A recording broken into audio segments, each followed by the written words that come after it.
Hello, everyone. And the music's still playing. This is fantastic. All right, why did it not stop? There we Should go. I That should is I that is dance? technology at its best right there. So, what was supposed to happen was a very smooth transition from that screen into us talking and being able to say, but we're just going to pretend like it happened perfectly and tell you all good morning, good afternoon, good evening. Welcome back to the last 7 days where we're about to dive into aerospace and defense. This is the show where Andrew and I, and maybe some special guests, talk about what's happening in the product lifecycle related news over this last week. And we begin with aerospace and defense. We go in and talk about automotive, then we go into high tech, and then some people and culture. So, welcome to the show, everybody. I'm Brian Spellman. And I'm Andrew Sparrow. And what's coming up first, Brian? We are going to talk about we always like to bring in a little bit of space news, keep our head way up in the clouds. But this week, NASA actually postponed the launch of their asteroid mission Psyche. They postponed it a week because they needed to update the configuration of the thrusters on the spacecraft. This was supposed to launch yesterday on October 5th, and it's now delayed until October 12th to give engineers more time to review and verify the parameters used for nitrogen cold gas thrusters that orient the spacecrafts. This is because the engineers concluded that the thrusters would operate at a warmer temperature than previously predicted, which I find pretty interesting because one thing that we always talk about is the importance for your testing, your prep, and all that kind of stuff. And when you plan one way and reality ends up being another way, things have to change. And I guess it's good to find this out before you shoot stuff up into space and find out temperatures are not what you expected. So planning is going to be extremely relevant in the manufacturing space of A&D. Every day flights are full. That's what it feels like to me. I can't remember the last time I got on a flight and there wasn't somebody there and that every seat was taken up. But they still say that aviation isn't back up to where it was pre-COVID. But things are looking up. Bit of news over the last few days. For number one, Air France KLM is to order 50 Airbus jets. I think they just put Boeing to the post on that one. Textron has confirmed a Surf Air order for 20 Grand Caravans. And I think we even announced last week that China Eastern is to buy 100 C919 planes. It's their largest ever order. And the other bit I saw from the Aerospace and Defense Society is that August was the biggest aircraft order month with a 440% growth on 2022. Huge things going on. So better get our planning scheduled for that. And then my last item that I've come across in the last 7 days is BAE Systems has landed a 5-year deal for the F-22 Raptor. How cool a name is that, Brian? I mean, I love that name. Pretty cool name. I need to find something to rename Raptor. But anyway. Well, that's because it's getting close to like the holiday time. People are going to start wrapping things together. I always go Jurassic Park, but anyway, that's fine. Under the contract, BAE Systems will continue to manage the Air Superiority Fighters AN/ALR-94 electronic warfare system, providing repairs, upgrades, logistics, test equipment maintenance, depot level spares, and engineering support. So to me, you're plugging BAE into Lockheed Martin, the manufacturers, the F-22 Raptor. This is a classic environment for model-based enterprise, which is where the direction of a Lockheed is going, if they're not already there.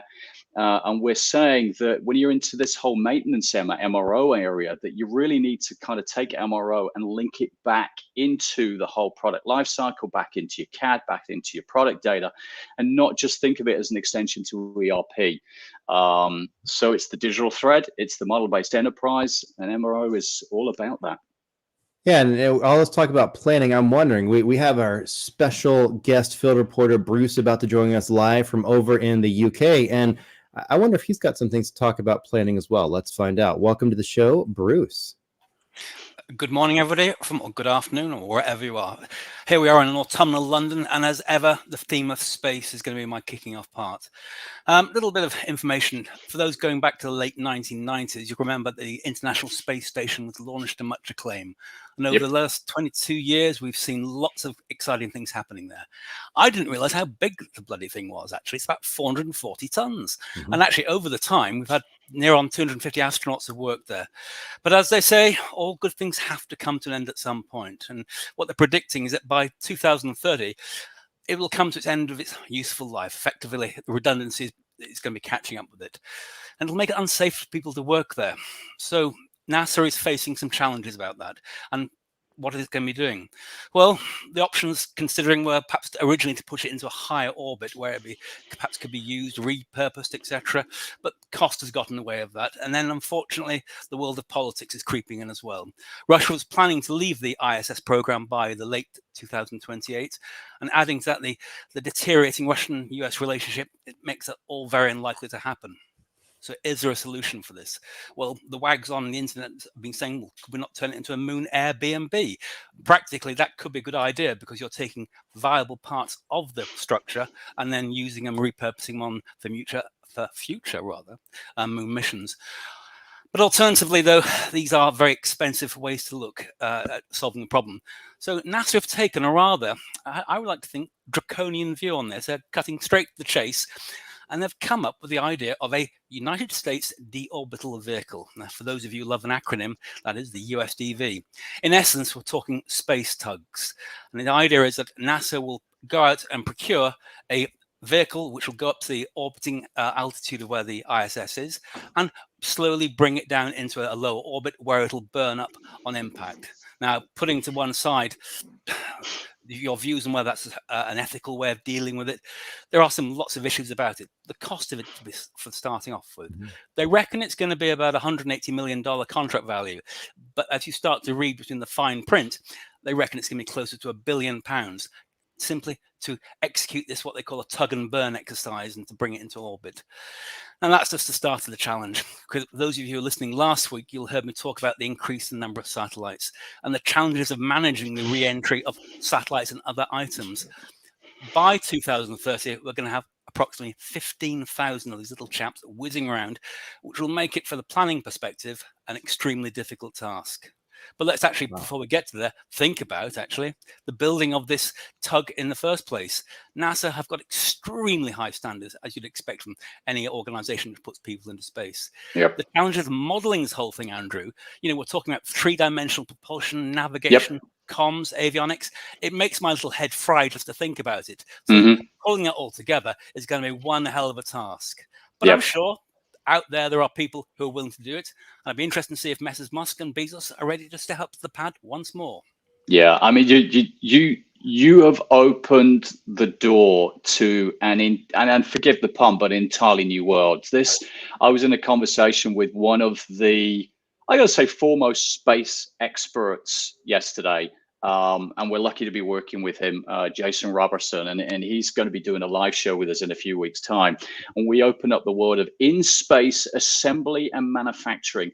And essentially, what we're talking about here is, you're right, constructing these tugs that go into space. They can disassemble, maintain potentially, and then sell parts to other space explorers and venturers, whatever we call them. They could then reconstruct, remanufacture, all in space. It doesn't even have to come back down to Earth. They could be doing this. Is a new world that is really opening up. So, us Trekkies in the room, etc. It's fascinating, but it's going to be interesting how they transfer all those regulations up into space, how they monitor all of those things going on, because it is a new world of manufacturing that's taking place up there. Fascinating. Love it. Can't wait to do the show. Well, remember, in space, Andrew, nobody can hear you scream, so it should be okay. I believe that was a threat, and I'm just fascinated by the facts that when people made the ISS, we didn't necessarily plan on it's going to go away someday, right? Like, part of this whole product life cycle is you do the whole life cycle, and so you create it, but you got to figure out what happens once it's outlived its usefulness or its ability to keep people alive. And so now we effectively have now there's a good reminder that the product life cycle doesn't stop at the M-bomb, guys. Yeah, you got an entire new product life cycle happening to figure out how to create a product that can get rid of another product that's in the end of its life cycle. Design for recyclability, design for sustainability, yeah, absolutely. But also, against a background, a cultural background, and challenge me if you think I'm speaking off the mark here. People are used to space stuff coming back to Earth with a burning bang. There's never been from the outset the idea of, oh, look, if it comes up, we'll keep it up or we can bring it down safely. Yes, we obviously had the period with the shuttle, and Yep. that was very successful within the parameters operating. But fundamentally, space culture, up until the arrival of Mrs. Musk and Bezos, was all about chuck it up into space and it goes bang and that's it. Let's get Yeah. another one. Sustainability was not quite on the agenda. Yeah, Exactly. that's true. So What else Bruce, you in your got? last 4 minutes What here, else? what do you Yeah. have for us about the myths of the life cycle? Well, we're going to come down to some more good news. Pardon the pun, but it is Friday afternoon. Andrew, at the top of the call, mentioned that it's been a very busy month. In fact, in the UK, the figures Andrews were talking about was year on year, we've seen a 440% increase in the number of new aircraft being ordered from the UK aerospace sector. Now, if you break that down, it's actually 4,500 new aircraft have been ordered since last year. And we're seeing the signs of a recovery. And we reasonably expect, actually, that by 2024, aerospace manufacturing will be back to its 2020 pre-COVID levels. Pardon me, too many 24s there. It's been a long week. Now, in terms of actual value to the businesses, this is quite fascinating. It's approximately 220 billion pounds worth of business, Andrew, which will be delivered over the next 10 years. Now, that's a great good news story. But what's hiding off stage in the background, that there's a 14,500 order backlog within the UK aerospace industry. This is for aircraft which have been ordered, have yet to be delivered, and then we're seeing this tremendous increase on top of those existing numbers. This, as a layperson looking at it, indicates there's lots of problems potentially in the supply chain, and it's going to become increasingly under pressure, from production disruptions, the increasing freight costs, material handling costs. Where's it going to go, and how can we improve upon this? And I think one of the challenges it's going to face the industry over the next couple of years is visibility across what is a multiple component, multiple supplier supply chain. And never more important will be the need to have this visibility, this cross connectivity, digital oversight across all providers. And that's going to be probably the biggest challenge actually facing UK aerospace in the next couple of years. It'll be interesting to watch this one unfold, Andrew. Yeah, and I don't think it's UK. I think North America is just the same, and I suspect we'll find out into Asia as well. But the bottom line, as you said, we come across this a lot. We've been spending millions and millions and millions on digital engineering and getting everything looking amazing and being perfect. But the reality is manufacturing's been sadly neglected, and therefore the coordination with the supply chain has been sadly neglected. COVID exposed us for that. And I think we're consistently seeing daily now people having to improve production systems, having to improve demand planning and forecasting, having to get more agile with resource planning, equipment planning and scheduling, inventory management. It goes on and on and on. So it's a daily occurrence, and people need to kind of just reinvest in manufacturing, even forgetting reshoring for a moment, because that is what's going on. So you can be more in tune with your suppliers and your supply chain and efficiencies on the shop floor. So interesting. Let's watch how it unfolds. Thanks, Andrew. You bet. Yeah, Bruce, thanks for joining us. And I just want to pose one question for everybody to think about, maybe put in the comments here, is how much supply chain and life cycle planning was needed to be involved in the creation of the USS Enterprise? Ooh, Google time. And with that, we will see you all in about... You don't know the answer? This is for all the Trekkies. Yeah, you said you were a Trekkie, so you got to... Oh, I thought you were talking about the aircraft carrier. Okay, fair enough. And Bruce, thank you so much for joining us. We will be back in just a couple minutes to talk about automotive. Bye-bye. Awesome.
You're on mute. We're going to have to work on these live transitions a little bit better for as we're moving into this. Clunky. We have a whole new way we're trying to make the show work, as our viewers might notice, where we're keeping this whole stream going, bringing in each section. We'll see how it goes. So, assuming that was a smooth transition, we would have began with, hey, everybody, welcome back to The Last 7 Days. I'm Brian Spellman, and I'm Andrew Sparrow. And we are here to dive into news in the product life cycle that is related to automotive. So we're going to bring on our in-house automotive resident. Welcome to the stage, Dan. The one, the only. Oh, look at those cars in the background. If that was your real garage and not a nice green screen background, I would be really impressed. That you don't think that's my garage? It could be. I was actually waiting for you to tell me that is my garage. It is my garage. Could be a cardboard cutout, of course. So yeah, It's in automotive hers. news this week, we're just going to dive in and talk about the fact that recently Tesla, in kind of a quiet way, they had a slide that said, here's what's happening in our engines, and it had the quantities of rare earth minerals 1, 2, and 3 listed. And on one of the slides, it shows in the future that this number is going down to 0. So there will be 0 rare earth magnets in some future engines coming up. And this made the internet a little bit of buzz, where people are trying to figure out what's happening. What does this mean? Have they found some new sort of rare earth magnet or new kind of magnet that's going to work? Or are they going to use a less strong magnet that is not a rare earth magnet to be able to make these engines work? It will just require more quantities of other cheaper things. But the biggest thing to take away here is the reason that they cited was simply because of supply chain concerns and the toxicity of producing these. So they are called rare earth magnets for a reason. And that means that they are not, there's limited quantities here. So some of the internet is thinking that we may end up having such things as these common, we'll call them common earth, maybe magnets, cobalt, ferrite, iron, other things that are going to be mixed together to make magnets that work, but aren't necessarily as efficient as the ones that we find in all of our phones and batteries so far. Got it. All righty. Let's jump in with a few pieces of headline news for you on the automotive side. Before I pick up with one really interesting piece of news, which I'm going to come to, and Dan, I think it'll get you in sync with me on that. First up, Titan Freight System adds electric trucks in Oregon. After much anticipation, Titan Freight Systems has taken delivery of its first battery electric trucks, 3 Freightliner E Cascadias. They'll be joined by 3 Freightliner EM2 medium-duty electric box trucks by the end of the year. Second up, Lucid Motors. Really interesting organization. If nobody's seen Lucid, go check it out. It is a super luxury sedan. The thing flies. It has an incredible battery range. So anybody with battery anxiety, cool off. I think it's getting up to 500 miles. It's going to be built in a new plant in Arizona. So the California-based electric vehicle startup Lucid just announced the plans to build an assembly plant over in Arizona. They expect construction on the $700 million facility to start in the second quarter of 2017, bringing more than 2,000 new jobs to the Grand Canyon state over 5 years. The company says eventually the plant will turn out 50 to 60,000 of its electric luxury sedans per year. Remember that number. After operations begin in late 2018. As a matter of interest, in Q2 of this year, they want to go to 50 to 60,000. They produced 2,200. So clearly, they're going to need to scale their manufacturing operations management systems to handle this. There's something to think about. Yeah. Moving on to the really interesting one, Renault, whatever you want to call them, ends common purchasing agreement with Nissan and Mitsubishi. So what, we might ask? Well, here's where I'm coming from. Renault said on Tuesday, last Tuesday, that it would end its common purchasing agreement with partners Nissan and Mitsubishi with a view to having a more agile structure that could make decisions more quickly. The move is aimed at adapting automotive markets that are becoming more regional due to differences in regulations such as electrification and connectivity, plus the fact that the fourth industrial revolution is driving us all as a consumer to more personalized products. So that ability to configure a vehicle to your personal style, needs, feelings, whatever it needs to be, is really becoming flavor now. So therefore, how do you improve procurement? Because that's clearly what they want to do through PLM and MES. Here's my 2 cents. One, supplier collaboration. You got to get that fixed during design. 2, data integration. So that siloed ERP, that siloed PLM, MES, and supply chain has to come together as one model-based enterprise. Demand forecasting for inventory optimization, just-in-time manufacturing. All of these things need to be changing now, and this is where Renault are going.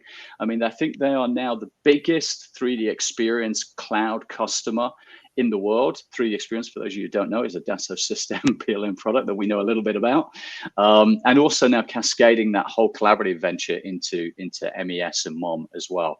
I don't know, Dan, Brian, what do you think? I think that's pretty cool. Yeah, I think that's a process that I think we're going to see more and more companies adapt and really try to make more of an advantage of, because we know the best thing you do is the more efficient, the safer, the better you can make all of your life cycle process work, then of course the happier the consumer is, and probably the more money your company makes. Yep. And I know that Dan's about to talk about, I think, some semi-truck type news. And I know just recently Tesla had an electric semi-truck that traveled over 1,000 miles in a single day, which is kind of proving people wrong who said that you're not going to be able to make was there a challenge somebody made of like, hey, show me a truck that's not powered by gasoline that can travel 1,000 miles in a day, because you have the resource having to find a way to fill it back up, recharge it, etc. And so it's interesting. I think there was a 18-day study that concluded that on the second to last day, the Tesla Semi number 3 managed to travel 1,076 miles in a single day. Quick question. Do you happen to know if that was autonomous, semi-autonomous? That was not, I believe that was not autonomous. That one was actually just normal, driven by a human, I believe, but electric powered. Got it. Okay. And Dan, what do you have for us in the news of the semi news, so to speak? So I wanted to just add to your Tesla piece. So that if you think about it, that's halfway across the country, and then they have to recharge. Yeah. Right. So that's just across like the middle part of the U.S. But to piggyback off of what you said there, Mercedes-Benz just announced a hydrogen semi-truck prototype that covers more than 650 miles on one fill.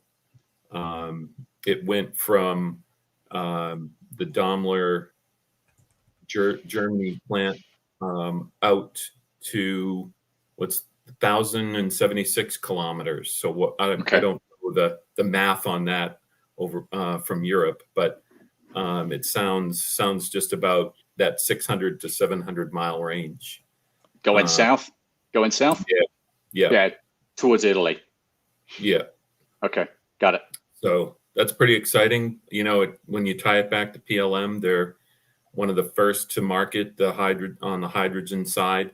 Yeah. For their, interesting. Big for debate. their semi vehicle. Yeah. Yeah. However, when you go to fill one of these up, it's not like the car that we talked about a week or so ago, the hydrogen car, where it's 3 to 4 minutes of refuel. This would triple or quadruple that to refuel. It's a truck. Yeah. I get it. Absolutely. It's good. Yeah, a lot happening. Yeah, we were even playing with a dirigible 200 mile an hour thing as well, and that's all hydrogen driven. So really interesting subject. Now I know the EV guys probably don't want to hear too much about it, but there we go. Right. Okay. All righty.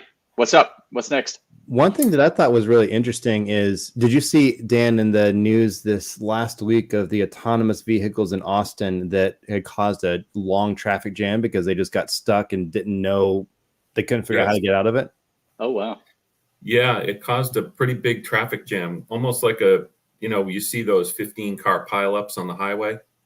Same thing, but in the city of Austin. Wasn't it? And no Austin? wrecks. They were just cars that they just stopped Yeah. moving because they were all trying at the Exactly. same small, looked And they like a were- residential 'Cause they're intersection. all- They just yeah, didn't know wow. how to process, so they just Yeah, it was stopped. like the brains of the cars had jammed, and they were kind of shifting back and forth, all of them. I got a picture of a Roomba in my mind where they were just all going like this.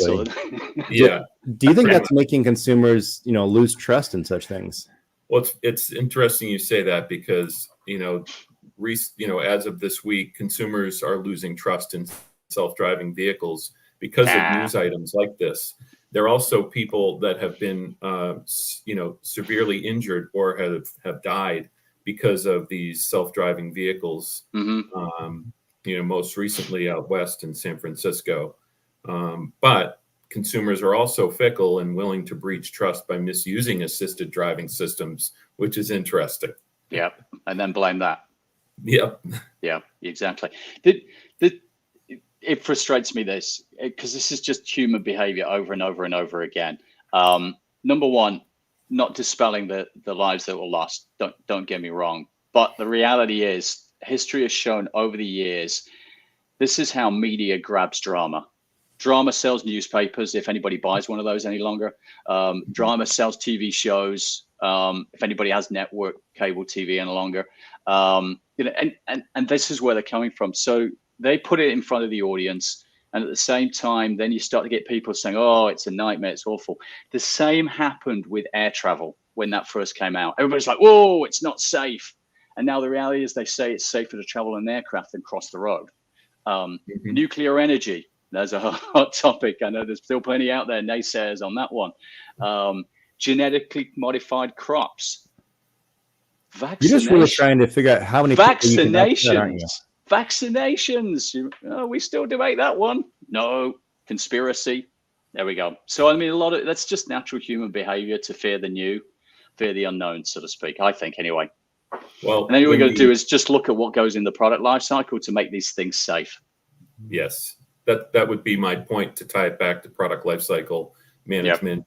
Yep. I've seen robotics companies where, it goes through the testing phase, but it gets out onto the floor as a prototype at a show. Somebody steps in front of it and it does the herky jerky, not sure what to do. And then the person that's controlling it quickly comes over and shuts it off. Yeah. You got it. True. The herky jerky. I think we could safely say maybe it's a brave new world that we're moving into here with all of this stuff. And I still am just baffled by how we are living in what 10 years ago felt like science fiction is just becoming more and more reality. I did get reprogrammed when the national alert came out. I can tell a difference in you. And on that note, we're going to let Dan go back to his charging station, and we'll see you all in just a couple of minutes as we dive into the exciting world of news and tech. See you, Dan. Thank you for having me. Okay.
And welcome back to the last 7 days. I'm going to make sure Andrew's unmuted. You know what?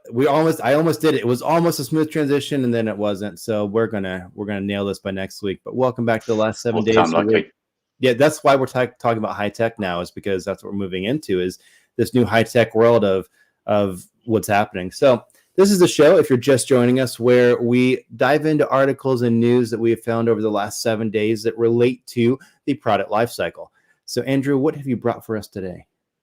So, NVIDIA versus AMD versus Intel, comparing AI chip sales. NVIDIA has become an early winner of the generative AI boom.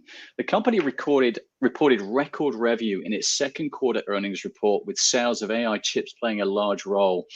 Now, if we compare them to their other competitors, AMD and Intel, in 2021, NVIDIA was at 40% of Intel sales. And by Q2 of this year, it was at 250% of Intel sales, 2.5 times that of Intel. Amazing. It's estimated to have more than 70% of the market share for AI chips. Let's be honest, if you were going to be in a category and in a sector that was set to grow and take over, AI chips would be a pretty good bet, I'd say. So smart move, NVIDIA, really shuffling with the times. To me, AI chips is where it's going. Handling that data volume and the complexity, given the massive amounts of data, be that process, quality control, and equipment data, is huge in a manufacturing environment. Never mind, pushing them back into the early stages of the product life cycle. Handling all of it relies on the most advanced MES tools, real-time monitoring for quality and yield, equipment integration, numerous variants, design tool integration, and you can go on and on. So big stuff in the high-tech sector, especially around that kind of PCB, AI chip manufacturing. And just to tag along to the idea of manufacturing, there's one thing in the life cycle we often don't consider, as we talked about in our aerospace section, is the full life of when stuff gets to be phased out. But there's also things that happen that we use for shipping, for manufacturing processes, and for benefits to stuff that end up creating problems that we don't know how to deal with and maybe weren't expected. An example of this is PFAS, which is a PFAS, an example, or a family of 9,000 chemicals that basically contaminate water, and we cannot get rid of them. They don't break down. They're used in food packaging, firefighting foams, carpets, fabrics, water repellent, nonstick pans.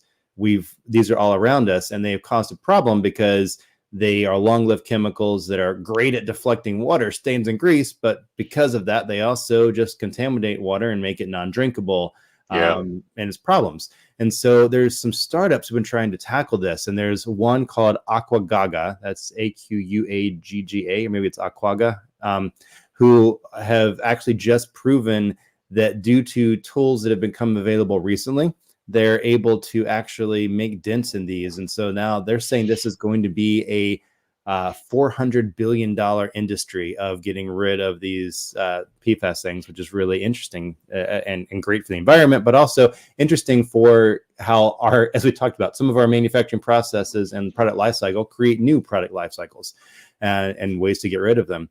And speaking of manufacturing and high tech, let's bring in our reporter from south of the border. Hey. Oh, on Tatooine today. Hello, guys. Well, I have a new location. Yep. Actually, you were talking about it's very AI, Carolina. Guys. Yeah. And I'm really passionate about it. With the manufacturing and AI. Yep. I have a really good article for today because, Google, right? Google is really huge, it's really big. Okay, Google is spying us, etc. So, but now they are competing with the hardware stuff, right? So they are going to the manufacturing side with Pixels, with all the brands, competing probably with Apple, right? That is the direction. Yep. So, what is the interesting thing right here? Because they are trying to combine AI, hardware, and software. So they have the data, they have the resources, and now they are trying to manufacture the hardware, right? Wow. So they are launching the new. Are they doing it all in-house, or are they still outsourcing manufacturing? Well, it's outsourcing manufacturing, of course. Okay, because but that is it's one package. Okay. exactly that is the Yeah. ideal. But Yep. in engineering and development, it's Mm. in charge of Google, which is really really good. It's a huge part because combining all of those three worlds, the AI, the hardware, and the software, you're gonna have Yep. everything in just one product, and the owner gonna be Google. Yeah. So that's gonna be really really interesting. They are deciding where is better to manufacture. Yep. We have different locations to do that. But the interesting thing about it is how they are improving this software to listen us and detect our voice or conversations and understand if we are requiring for something. You know, Mm. we heard about it with other brands. That is not a new thing, but I insist the new thing of this is that they are combining everything. They have the big data of the engines in the browser. So, It's really interesting to look across these industries. We try to bring a lot of best practices cross industry, learnings from other ones. And I think that's just positive, and I think it's healthy. But if you think of that complexity that we have in aerospace and defense and we have in transport, automotive, manufacturing, the collaboration that goes on in design and engineering today and has been going on for a number of years, if you can just pick that up, put it into this high-tech environment, take already the manufacturing skills that high-tech has, the speed, the repetitive nature of it, put those together, I think it really is going to aim, because I think that's where high-tech has to go. It has to get even better at collaborative engineering and then apply its manufacturing skills that it already has to the game. So interesting. Digital continuity as well. That's one thing I don't think we realize is that when most of the time when we buy something that is a hardware and software together, that they aren't usually necessarily made all in-house. And so it is a huge thing that Joseph is talking about here for this to be the hardware used, the software used, and the AI added into it to all actually be made and developed by the same company. Which I guess gives some really big challenges to just the product. It complicates probably exponentially your product lifecycle. Yeah, Brian, the hardware is getting more complex, more and more complex. And the manufacturing gonna face different challenges, and that gonna be really really good. About Elon, right? With Neuralink, for example. Yeah. So if you look at Google, for example, the direction could be the same one. But without invasive devices at this point. With the earbuds. So yeah, I'm learning more about it, and sounds interesting. I guess different things to understand. Because yeah, it is what it is. But in other news, guys, I have you know how passionate I'm about nearshore and reshoring manufacturing. We've noticed. So in Mexico, we have. So go on, what's going on? Yeah, we have a new investment, a new direction from Japan. So now Japan is looking at Mexico for nearshore for the American market, right? So that is another step to go forward with reshoring. So Forbes Mexico just published this article with 20 prospects of companies in Japan to invest in Mexico and develop different kind of things. We're talking about manufacturing into different industries. It's high tech, is automotive, is consumer goods. So it's different things. But that continue with my speech from the other week, talking about this. How is Mexico emerging or trying to become the big manufacturer by his, strategic location, know-how, labor, etc., etc. So we have. So where do you know where these 20 companies have got to in terms of investing in Mexico? Is it early days? Are they pretty advanced? It's early days to do that. Okay. But I think second semester or could be first semester of next year.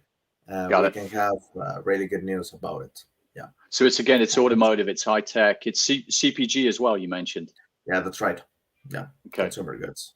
Well, do you know what type? Is it like consumer electronics, or is it packaged goods?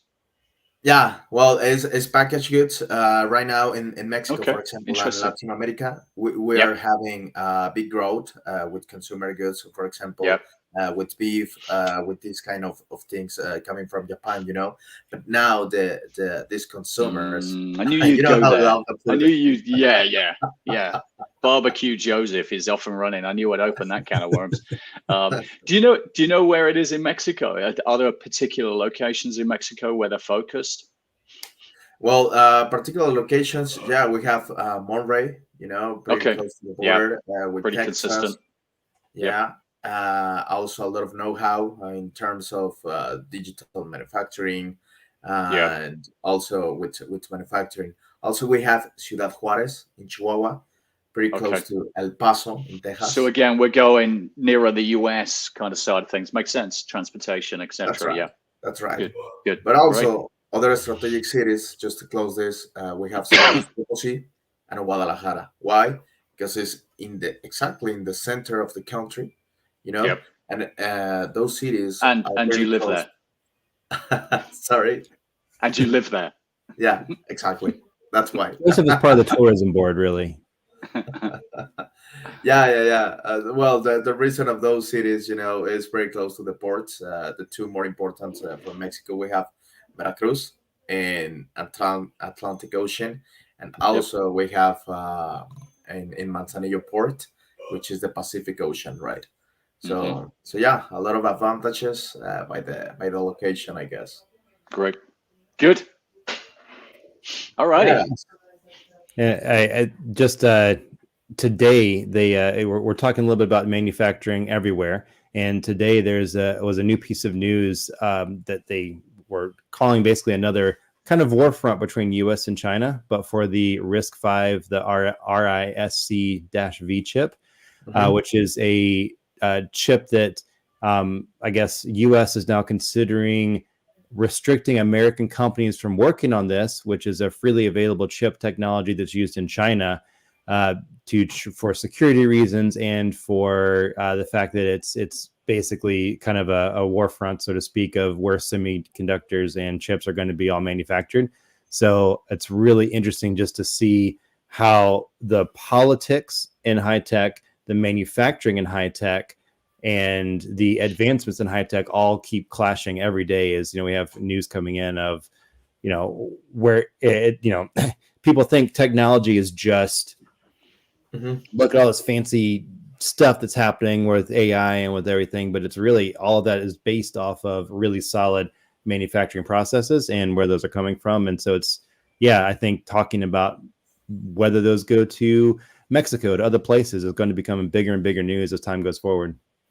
Yeah, no, and wait, Brian, for the new regulations with those new chips, you know, that Andrew said with NVIDIA and AI. So let's see how it goes in the coming months, probably, or in 2024, right? Exactly. Well, Joseph, thanks for joining us. And everybody, we will see you back in about 1 minute where we dive into people and culture. See ya. Good weekend.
And welcome back to the last 7 days, where we are going to dive into the people and culture side of things. With some of you may remember Hallie entered with a bang is the wrong word, but I don't know. A shove. From Andrew. A shove, yeah, something like that. Yeah, I can still see you've got some resentment there, but this is Craig, everybody. Hey, Greg, how you doing? Good, Brian. Good, Andrew. Good to see you too. Andrew, I woke up and it wasn't even 40 degrees yet this morning, so I knew how excited you would be about the cold weather. Gotta move. You gotta move, man. You gotta get out of there. No. It's just getting worse. No, it's the Getting best. worse. Hopefully this week you won't expose my extreme capitalism again. So I wasn't this week. No. Okay, good. We do have a couple. Trying to be a little more moderate this week. That's right. We do have a couple updates on the UAW, though. Oh God. I know, and we'll keep this short just for you, Andrew. But it does sound like potentially progress has been made. We're kind of waiting with bated breath. In fact, it should be here in the next 10-15 minutes that the union president, Sean Fain, is going to address the union, and we're going to find out if he's going to basically order more walkouts across a couple more plants. Have they not got over they're going to do a full working week yet? They've not got their heads back in that? I'm not 100% sure yet. Yeah, okay. There's still negotiations going on. However, we did see Sean Fain, the president, union president, yesterday tweeted. Is it tweeted still? Is it what's X? But he X'd. Posted, not tweeted. I guess it's not tweeted anymore. Posted a photo with 3 men in suits with logos over the faces of each one, and said basically tune in to see who gets the rose. So it sounds like there might be one of them where operations are going to be able to resume next week. We'll find out. It's going to be interesting, very much so. Right. And there's no doubt that this has already impacted and will continue to impact the industry for a long time. And we've already seen thousands of workers laid off at smaller suppliers. There's no telling what kind of impact this is going to have on the future competitive landscape as we're rolling into manufacturing and researching and developing EV vehicles, right? Electric vehicles. Well, exactly. I mean, this thing has got to be moved into being an annoying mosquito as soon as possible. Yeah. Because this strike is the least of the problems for Ford and GM. I mean, the numbers they're having to commit to and spend are huge. As I think Ford are looking to spend around about $7 billion over the next few years to build a brand new battery plant, an EV manufacturing facility in Kentucky, Tennessee. GM is putting in $35 billion to 2020 to 25. And let's be honest, it's for their survival, because if they don't shift from ICE and go EV, then all of this conversation about paying more money and working half a week is going to, he says, throwing in a bit of sarcasm there, is going to be just insignificant to pay it to how they're going to have to compete in the EV world going forward. Amazing. Anyway. Yeah, they're definitely fighting on two different fronts here, right? Both from a competitive perspective, but also the internal civil war that's happening. Yeah. You got it. Okay.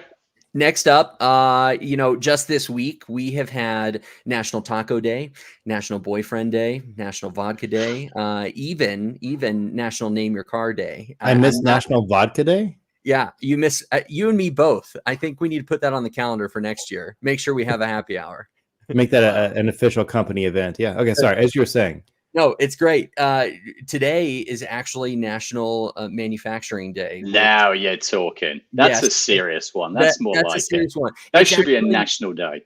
That's right. It's actually been proclaimed by the president since 2014. So we've seen that every year officially. Wait, the National Manufacturing Day is a real national day, not a. The internet says it's a national day. Yeah. Not one that my mom calls me up and says it's National Sons Day, which I think was last week or something like that. Who was president in 2014, guys? Barack Obama. There you go. Brought in National Manufacturing Day. Huh? Yep. Set it up, and everyone has followed suit since, which is absolutely fantastic. Good. That means rather than having a day off, we work twice as hard, I guess. I think that's that's definitely what it means, or it's at least a little bit of a longer day. So, you guys, you do know today's Friday, right?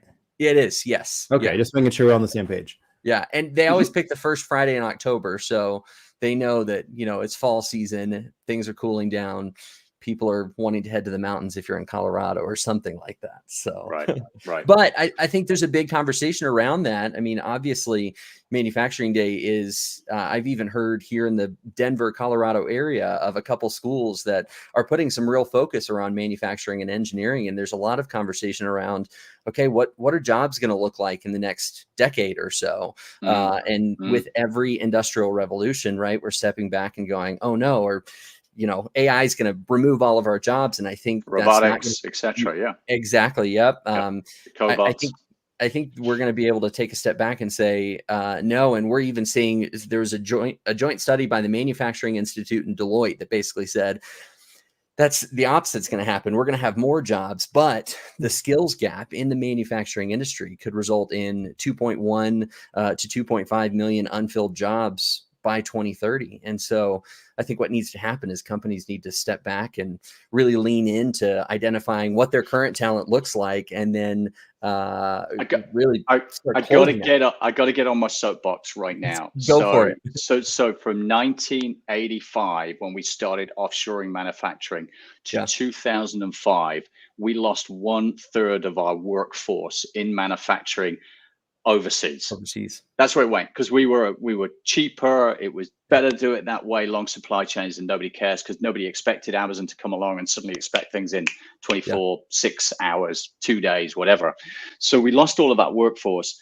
Now, exacerbating it further, we've got manufacturing coming onshore, not because it's cheaper necessarily, but because we want our products quicker. We want our products more personalized. So we've got this growth in manufacturing, depletion in workforce. The gap is huge. How do we fix it? AI, robotics, and everybody's going, oh, they're going to take our jobs. Yes, but no. They are going to replace jobs, no doubt about it. But maintenance on robots, on cobots, programming on AI, it's again, it's like industry 1.0, 2.0, 3.0. Jobs get changed and get replaced. But overall, there's more employment. That's happened every single industrial revolution. It's going to happen in industry 4 or 5. I think 5 is probably AI. All right, I'm getting off my soapbox, guys. Now it's great. It's great. I think there's no doubt, though, that change is coming, and so we've just got to be able to say, let's adapt, let's roll with it. Yeah, let's work 32 hours a week. Yeah, that's right. That. Yeah. Okay, 32 hours. It's perfect. Andrew keeps trying to make sure he tries to find people to make mad at him every show. That's right. It's perfect. It's perfect. Work-life balance. Yeah. Okay. Here we go. Last article is culture is apparently key to Boeing's safety management team. Now, I know hearing Boeing and safety in the same sentence can be a little triggering for some with 737 with the 737 MAX crisis over the last couple of years, but it sounds like Boeing has broadly revamped their safety management SMS, they call it, safety management system, which is technically according to the article, a formal framework intended to embed a safety focus throughout the company and help ensure safety shortcomings are addressed. Internal as well as product, I guess. Yes. Okay. Good. Well, that's great. Yeah, because it's as much for the workers and their safety with this equipment flying around the place. It's robots is an example. Yes, I think that's part of it. I also think that in creating a culture, we were talking a little bit about this last week, and I don't want to open last week's can of worms, but go watch the live show last week if you missed it. But we talked a lot about transparency in the workplace, and I think everyone within a workplace environment should have the opportunity to feel safe enough to go to senior management and say, hey, there's a red flag right here. There could be a critical system failure. And so employees need to feel comfortable in reporting those issues. And so one of the things that basically leadership at Boeing has said is an essential element of an SMS, safety management system, is a confidential reporting system where employees can file reports without feeling any fear or reprisal or anyone going against them. So we know, or at least we've heard, that head of commercial airplanes at Boeing reads every report that comes up through the SMS. I think it's really tricky in an organization like Boeing to have this open door, transparency, openness policy, because at the end of the day, they're building a product that you can't make a mistake with. Yeah. I mean, it's like healthcare to me. Yep. You know, if you make a mistake, someone dies. If you make a mistake, someone dies. In Boeing as well. So it's tricky because everybody's having to hit that level of perfection. Yeah. If they make a mistake, they know the spotlight's going to be on them. But then on the other hand, we're saying, hey, come and tell us if you see there's a problem and a mistake being made. It's really tricky to have that culture where you're balancing that openness and people will make mistakes, but then we can't afford for them to make mistakes. Tricky. Yeah. So I'm glad to see some positive headlines that have both Boeing and safety within them. Yeah, for sure. Yeah. Good job. Yeah, and those of us who joined us from the beginning know that we've had a few guests on the show, a few special reporters, and apparently some of them are waiting backstage just wanting to chime in on what everybody else has said. So we're going to do something we've never done before here. We're just going to bring everybody on at once and just see what happens, unscripted, unplanned, and just see what folks want to say. So did I miss somebody? No, that's it. No, yeah. We're all here. Yeah. So who has comments of what they've heard today? Nobody go all at once here. Oh, Dan's about to start. Everybody's thinking, yeah. No, I just unmuted myself. Just staggers me across all the sectors how complicated the whole supply chain is, and actually how fragile it is if you scratch beneath the surface. When we talk about offshoring, onshoring, I wonder whether there is the infrastructure in place to actually support all this change. If you take a look at the UK, for example, it's one very small example.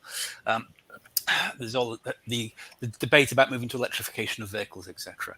And they've now pushed back the time scales for diesel cars not being able to be sold in the UK, etc. But at the end of the day, there's no infrastructure for EV charging. If you live in a block of flats, etc., where are you going to charge your vehicle? The cost associated with that. You're way ahead of what we got in North America. Way ahead. It's frightening. So you're sitting here. Yeah, careful. And then, but then equally, you're saying you're way behind. It's astonishing to see how far globally we're behind, because we think we're behind, and you do as well. Yeah. Well, there's probably a broader story on general infrastructure projects in the UK at the moment, anyway. But it's I think fragile is the word which comes to mind out of all this. It's not a house built on sand, but it's fragile. Yep.